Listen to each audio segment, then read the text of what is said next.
Welcome to the Kindness Podcast Live. I'm Nicole Phillips, and it is my pleasure today to bring you I would say arguably, the greatest marriage therapist in the world. Are you ready for that?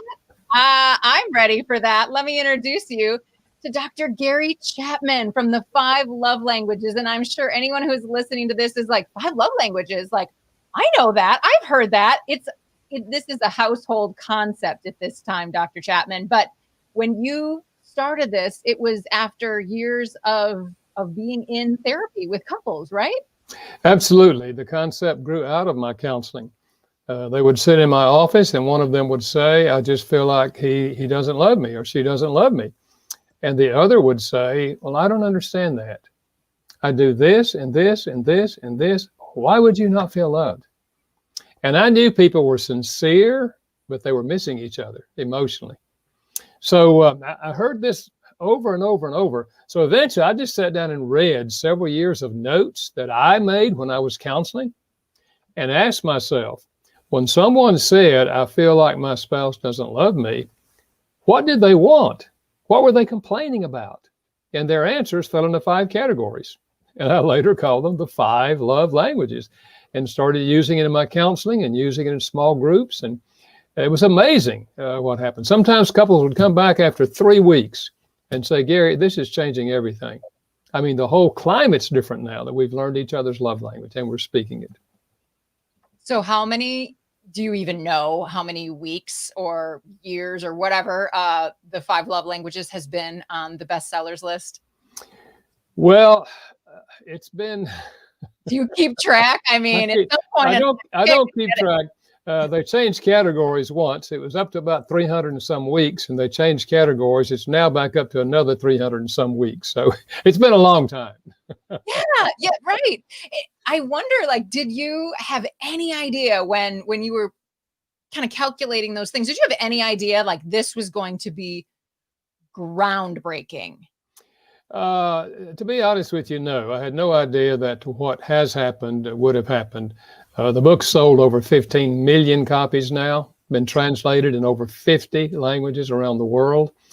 I did know when we published the book, I did know it would help people because I'd been using it for at least 5 years in my counseling and with small groups. So I knew it was a powerful concept, but no, I had no idea what would happen. It's just been amazing. I think it says to me that this deep emotional need for love is so powerful that whenever we really discover how to do that, how to keep love alive in a relationship, we want our brother and sister and his wife and our mother and dad, we want everybody to see it. So it's just it's gone word of mouth around the world. Yeah, because we all know somebody who just says, I'm stuck, and we don't want to see the decay of marriages or even relationships with our kids. And I love this one. I have this one, the 5 love languages of teenagers, Yeah. and children and everything else. So there's, whoever somebody wants to get along with, you are there to help them. I've heard from singers who've had like just, massive hits that they get sick of singing the same song. Do you ever get sick of preaching the same talk? I mean, you come at it from so many different angles, but... I don't, Nicole, and I'll tell you why. I know if I'm speaking on this topic, there's going to be some people in the audience who've never heard of it. And there are going to be some people who have heard of it and have a vague idea of what it is, but they're not utilizing it in their relationship. And then I know that if they will, it's going to help them. So I'm always highly motivated to continue speaking on the love language, whether I'm talking to married couples or parents about their children or teenagers or single adults about all of their relationships. When you know that what you're talking about is going to help people, it's hard not to be motivated. That's exactly how I feel about kindness. This passion in my belly. I could talk about it forever and ever and ever because there's always somebody who needs to hear it, needs a little more kindness in their lives. So I am hoping I've got a whole list of questions here from listeners, viewers of the Facebook page that would love to be able to ask you their personal question. And so I want to get into some of those. But before we do, like you mentioned, for some people, it will be the first. So can you go through those 5 love languages for everyone? Sure. Words of affirmation. Just, you look nice in that outfit. Appreciate what you did. Just, using words, uh, and then there's acts of service, doing something for the person that they would like for you to do. There's an old saying, actions speak louder than words. If this is your love language, that's true. It's not true for everyone. And then there's gifts. It's universal to give gifts as an expression of love. The gift says they were thinking about me. Look what they got from me. And then there's quality time, giving the person your undivided attention.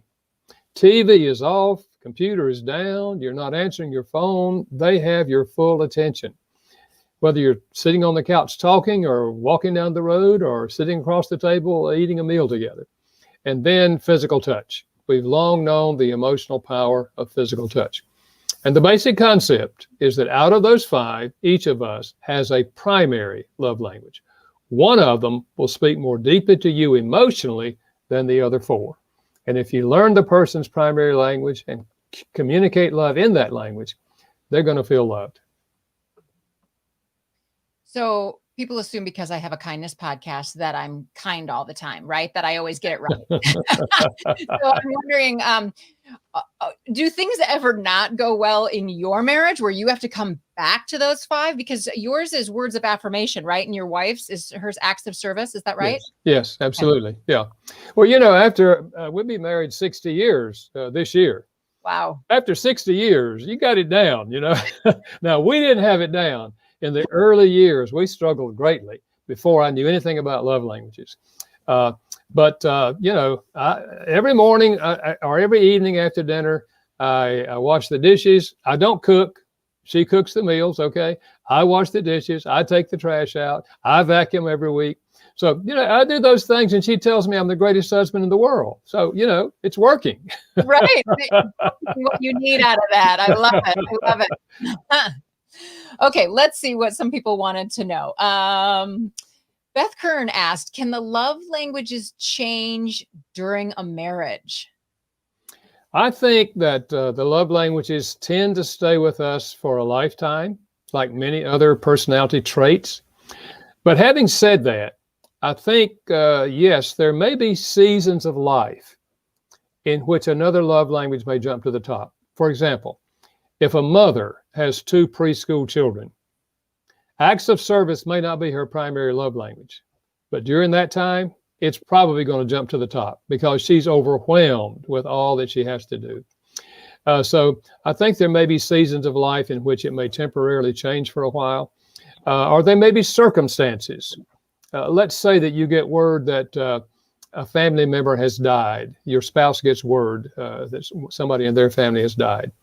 Physical touch may not be their primary language, but probably at that time, at that moment, you're holding them and hugging them while they cry is probably the most powerful thing you could do to communicate your love. So yeah, I think momentarily, certain circumstances, it may change, but I think by and large, it tends to stay with us for a lifetime.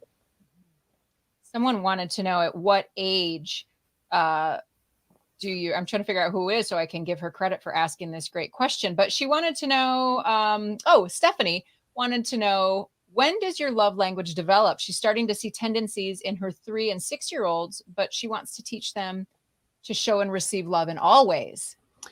Well, I think you can discover a child's primary love language certainly by the time they're 4 years old, just by observing their behavior. How do they respond to you? For example, my son at that age, when I would come home from work, he would run to the door, grab my leg, and climb on me. He's touching me because he wants to be touched. My daughter never did that. When she was at that age, she would say, "Daddy, come into my room. I want to show you something." She wanted quality time. Yeah. So it's there pretty early. Now, to the questioner, I would say this. You're absolutely right. Please don't hear me saying you only speak the child's primary love language. No. You give heavy doses of the primary. You sprinkle in the other 4. because we want the child to learn how to receive love and give love in all 5 languages. That's the healthiest adult. But most of us did not receive all 5 growing up. So we came to adulthood, and some of these were rather difficult for us to speak. But the good news is you can learn them, even if you didn't get them. But that's the key. Heavy doses of the primary, and then sprinkle in the other 4.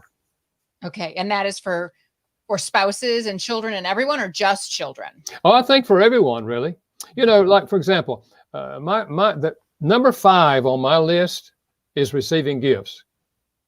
But I'm always encouraged. I feel good when people give me a gift. There's nothing wrong. Any one of these will speak to any one of us. It's just some of them speak more deeply than others. Yeah, that makes perfect sense. Denise, a lot of the questions that I got had to do something with depression or mental illness, and a lot of that is coming up, especially I think from the past year. But Denise wanted to know, how can you be there for your depressed spouse whose love language is touch when you have young kids at home? Yeah. Well, no question about it. The pandemic, which put us all back in the same house for so many hours, has made life much more difficult. But I think, when we say physical touch, we're not talking only about the sexual part of the marriage. We're talking about non-sexual touches as well. Arm around the shoulder, sitting on the couch together, you put your hand on their leg. You give them a hug. You give them a kiss. You can do all of that with the kids running around in front of you.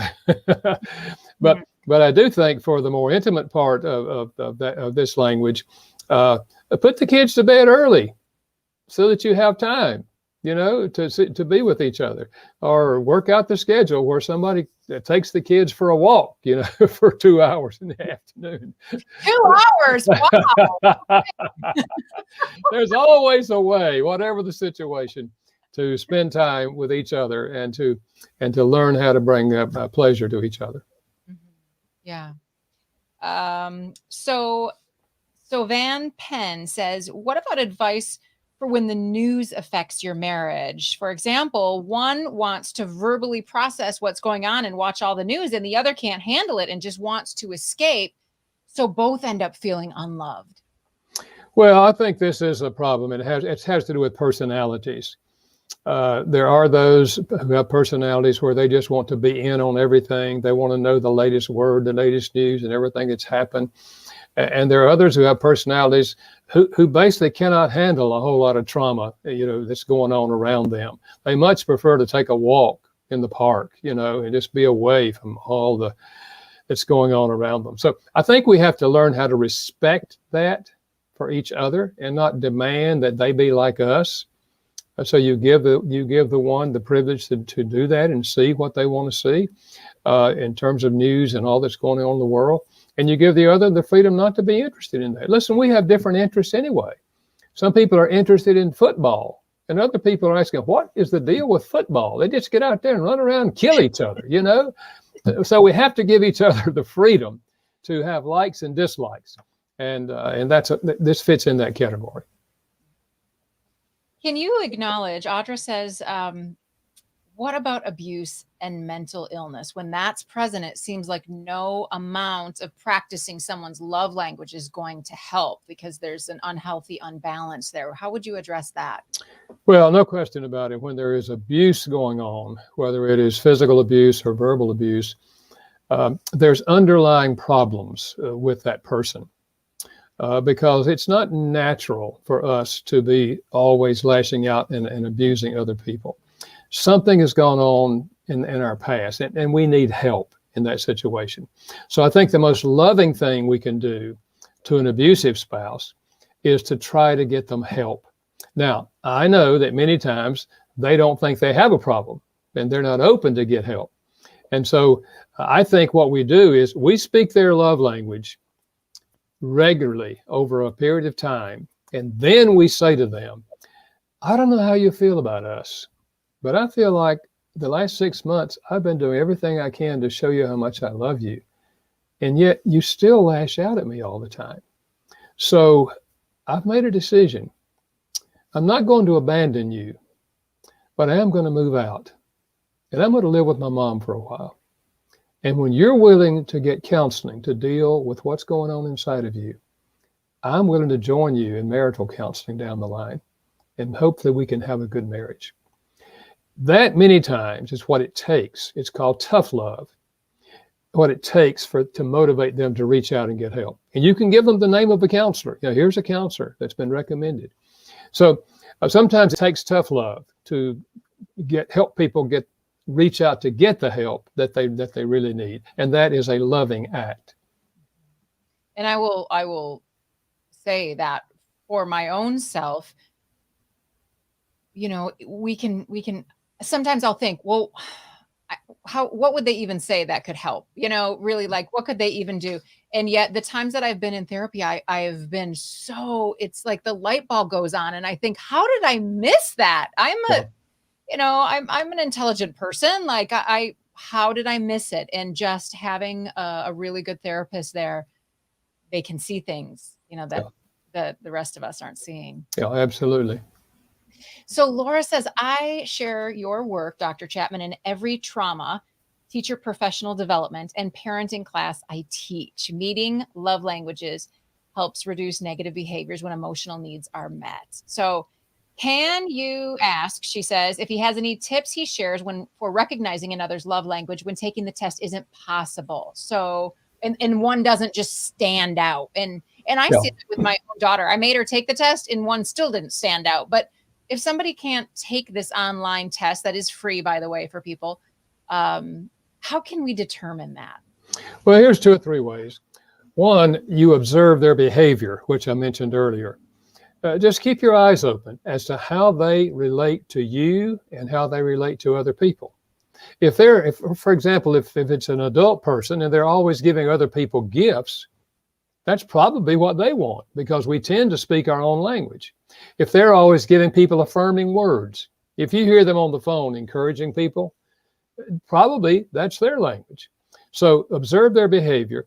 Secondly, what do they complain about most often? The complaint reveals the love language. If, for example, a wife is saying to a husband, I just feel like we don't spend any time together. I feel like we're ships passing in the night. She's complaining about not getting quality time.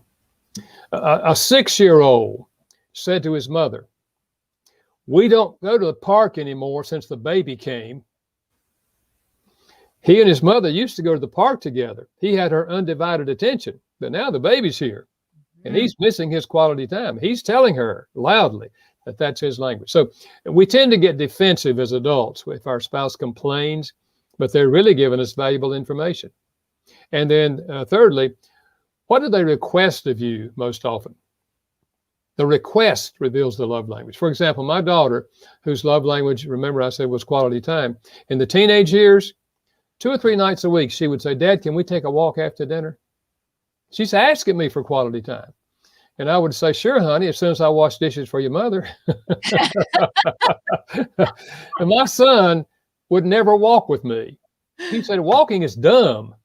If you're going somewhere, drive, Right, exactly. Why are we walking? Yeah. But what he would ask is, Dad, can we play basketball? And the way we played basketball in the backyard, it was physical touch, okay? So those 3 things will help you if a person cannot take the quiz or will not take the quiz. What about, let's see. She also asked, any tips for when your spouse, parent, etc., does not give as you need to receive, even when you have told, expressed, or asked for what you need? Well, let's face it, we can't make someone speak our love language. Right. But we can request, but never demand. Demand simply drives them away. But we can request. And here's the way here's a little game I would suggest. About every other week, you say to your spouse who's not responding to you in the language that you wish they would, you say to them, honey, personal question. On the scale of 0 to 10, how much love do you feel coming from me? If they say anything less than 10, you say, what could I do to help bring it up? And they give you a suggestion, probably in keeping with their own love language. So you speak their love language. And you do this for a while. And if they don't eventually say to you, oh, wait a minute, honey, how about you? On a scale of 0 to 10, how are you? How are you? How much love are you feeling? You see, because you've set the pace and you've kind of initiated this little routine, chances are they're going to turn sooner or later and ask you that question. And if they don't, then you can say to them, honey, I don't know how you feel. I keep asking you how much love you feel, and I keep trying to love you, but you never have asked me that question. I don't know. Do you really not care if I feel loved? Whoa, that's a wake-up question. Yeah. And chances are they're going to begin to open up because they've been receiving all this love from you. And you've just made a good pathway for them to come and ask you or respond to that question. My husband and I, we've been married just 20 years. So, a third of what you've done. We're still babies. We're newbies, newlyweds, but we will occasionally ask each other, how we doing? Those are the words. How we doing? How we doing? Good question. Yeah. And it's interesting because I remember, I don't know, it was probably 10 years ago now, but my husband and I were having a really nice date and it was beautiful. And I could tell he was really feeling happy and confident in his husbandry and whatever. And he said, how we doing? And I looked at him and I said, not good. It was just all of a sudden an open pathway to say, like, I'm overwhelmed and I've got these 3 kids at home and I don't want to be touched. And frankly, I don't even want to live in our house right now, but to be able to say, oh, okay, let's talk through that. And thank goodness for those how we doing conversations, because sometimes if you don't ask, you still find out. You just find out when it's too late. Yeah, you're right. That's a good question. So, Dr. Chapman, I need to let you go. You've been generous with your time, so generous. But before I let you go, because it's the Kindness Podcast, I'm wondering if you have a kindness story for us, whether it's something you did for someone else that just really made you feel great that you didn't know would, or a time when kindness showed up just when you needed it, or perhaps it's a story of kindness that you've noticed between people you've worked with. We just love kindness stories. So whatever you got to throw out there, we'll take it. Well, I'll give you one, and not in my life, but in a friend of mine. I have a friend of mine, African-American friend of mine, and we're working on a book together on what if we became friends across racial lines? What if every person had one friend, close friend of another race or culture? And so we're writing this book, and he gave this illustration. I'm just reading it while it's on my front burner in my mind. He said, my wife and I stopped at a gas station to get gas. And I noticed, and he's African-American, but I noticed a truck driver who backed his truck into a very narrow space, and then he went into the store.